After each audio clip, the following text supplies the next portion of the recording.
Welcome to another class by Exciting Judaism. Just to let everybody know, we are on Skype right now, and we intend to continue it, as we give more classes. So if you want to try and log on, it is Exciting Judaism is the name if you want to try it on Skype. But of course, be in touch with Exciting Judaism in order to know if we're actually going to be on Skype or not. We might have other ways of reaching the public. This week's parasha, actually, before we even get to the parasha, I want to talk about the idea of 13. 13 in our religion is a very deep and mysterious number. Why is that? It's a messianic number. Now, what does Mashiach have to do with 13? Now, just to again jump to the Parashat HaShavua, which is Chukat, the lesson of the Paraduma, the red cow, when someone is impure and they would sprinkle the ashes of the red cow on them. So all this is called a chok, which is a law that we don't understand the meaning behind it. There is a meaning, God knows the meaning, and certain meanings of it are known. It's just that the rock bottom understanding of it is always a mystery. That's really what it means. It doesn't mean there's no meaning to it. You have all kinds of darshanim, people who like to give, lectures and classes, week by week. You check with different classes, they have what to talk about. But it means the real essence of it is not known. Okay? Now this brings us to an idea in Torah in general, that the truth, the whole Torah, as much as we know, that's only still like the top layer. We don't know the bottom roots of the reasons of the laws or of the understanding of the stories of the parashiyot. In a way, everything's a chok, even what's not a chok, but in a deeper level, because there's so much to know and there's so much information hiding in the spiritual realm of the information that we don't really get it just by the surface kind of lectures that most of us give, including myself. So just to know, this idea of 13 is one of those mysterious pieces of information. Now, we're going to see what develops with that number, something very, very interesting. First of all, how many tribes were there? There were 12 tribes, but not really. There was one more, 13. 13 represents the 13th tribe. Just like there are 12 or maybe 13 months, because there's a leap year.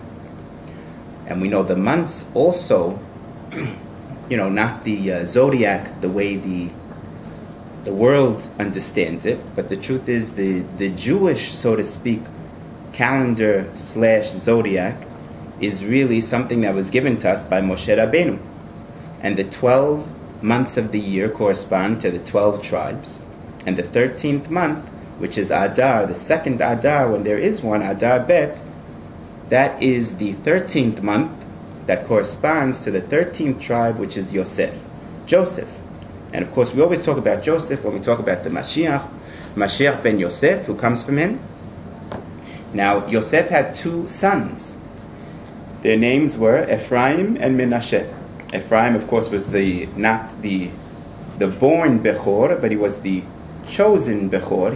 He was going to surpass his brother, meaning, what was so special about him that he was going to surpass his brother, that Yaakov did the hand switch to bless him with the right hand?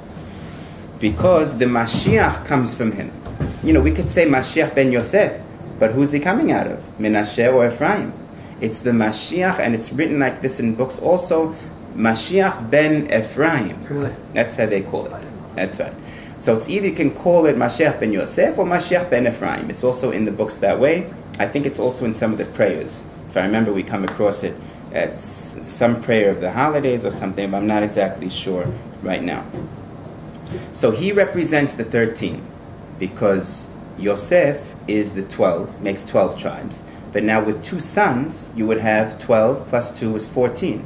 But you drop Yosef, because he's already included in the 2. So it's not 14, it just becomes 13. You just delete Yosef, so to speak, and you add his two sons, because he's in those two sons.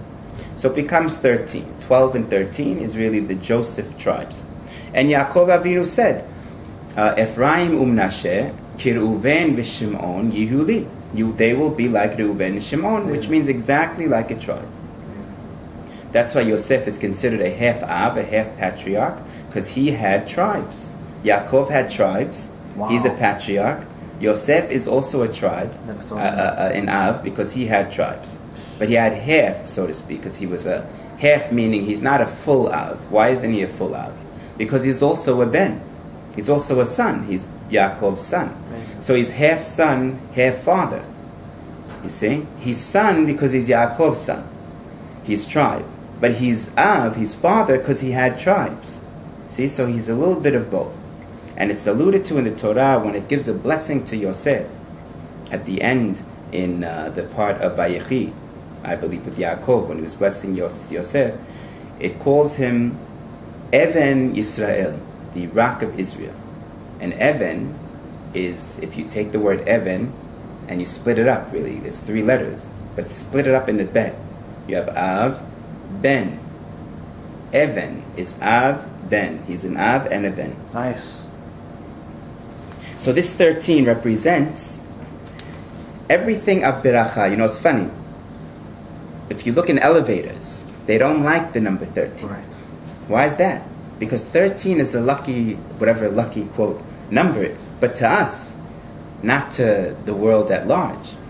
Because it's unlucky, maybe to them. Because what's lucky to us is unlucky to them. Because if our Mashiach comes, it's going to put an end to all this society. So it is unlucky. 13 is an unlucky number. But it's the day of Geulah. That's what's so unlucky to the society. Because they're going to lose all what's going on. All this kind of living and all this kind of stuff, all going to go down. It's going to be time for a holy, kadosh type of lifestyle. Not all this crazy lifestyle that's going on. So it is unlucky for the world. But for the Jewish idea, which will then be taught to the world, and the world will then accept it, because it's going to be a world renowned thing where it's going to only bring peace to the world, is a word of beracha. Just like we talked about the Aleph and the Bet, the Aleph was Arur, the Bet is beracha. Just to know, I don't know if I mentioned that the Bet was beracha, but that has to do with everything Hashem created brings a passageway to bring all kinds of beracha to the world. And of course that number 13 is one of the, like I said, passages that he uses to bring it in different things of 13. It's also the number of bar mitzvah. Of course there's 12 and 13, but you could also say the tribes are really 12 and 13, because it has to do with, a girl and a boy is 12 or 13. It's also that type of an idea that holiness comes in at that number. Okay, now in Parashat Naso, in Bemidbar, when it talks about, this is the section we read on Chanukah, the 12 tribes and their offerings. If you remember, they all offered the same things.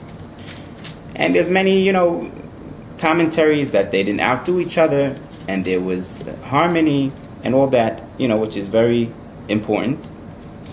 But something I learned from Rabbi Shmuel Kessin,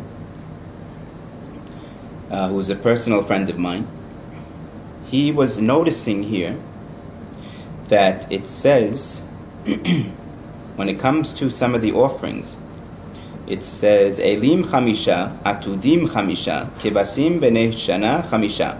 All kinds of different animals, 5 of them. Ze korban, and then it would bring the korban of the name of the person. Now this atudim, okay, which is a kind of animal, it's spelled, the real way to spell it is atudim, is ayin, taf, vav, atudim, and then dalid, yud, mem. Okay, atudim. Now it's funny, in the first one, it spells it correctly. Now from number 2 on, it says atudim without the vav. So it's written ayin, taf, dalid, yud, mem. Now if you drop the vav for atu, the vav that would make the taf go u, so you'd go e. That's just how it works. So you'd say now, if there's no vav, it would be atidim. And the word atid means the future. Atid means the future. So who knows? So maybe there's an allusion to the future in this section. And the truth, it seems that there is. Now this is obviously in our time. So there's no books to be written on this. But this is, like I said, something that Rabbi Kessin was saying. And it seems to fit like a glove about this idea. So I want to bring this out. Okay, obviously everything in the Torah alludes to the future. So that's not what's shocking. Obviously, every pasuk can allude to the future if you can find it, or if it can make sense. And of course, when we try and say the future, it doesn't mean that we're trying to predict the future. Because even when it says, Hashem said, you can see the back, but you can't see the front, when he told Moshe, he meant hindsight. You could see things after they happen. If you want to try and see things in the Pesukim, you can do them after they happen. But to predict and say this is going to happen, that's a long shot. I mean, leave that to the real Mekubalim that have their Ruach HaKodesh. But the truth is, what we're going to say now is a kind of hindsight type of thing. That's why we're able to say it. Because we're going to see what we're saying is future is really past of our time. But it was future, at least of their time. So it is a kind of hindsight thing. So that's why I said it fits like a glove, because we have what to measure it on. We're not just saying something in the air. So here's what might be an explanation. These 12 Nisi'im of Israel, if they're going to correspond to anything, it's going to be the same subject matter. It's not going to correspond to something in Africa, or something in something that has nothing to do with the topic. Meaning it has to do with the topic. If these are talking about the leaders of Israel, Nisi'im of Israel, so it might have to do with the leaders of Israel. See? Now the Nasi, literally in translation, means the president or the leader. So we might look for the leaders or presidents of Israel. Now we don't really use the word president. Of course there is a president. But we use the leader, his name really is the prime minister. So we're going to try and see if something to do with the prime ministers of Israel is alluded to in this section with the 12 tribal leaders.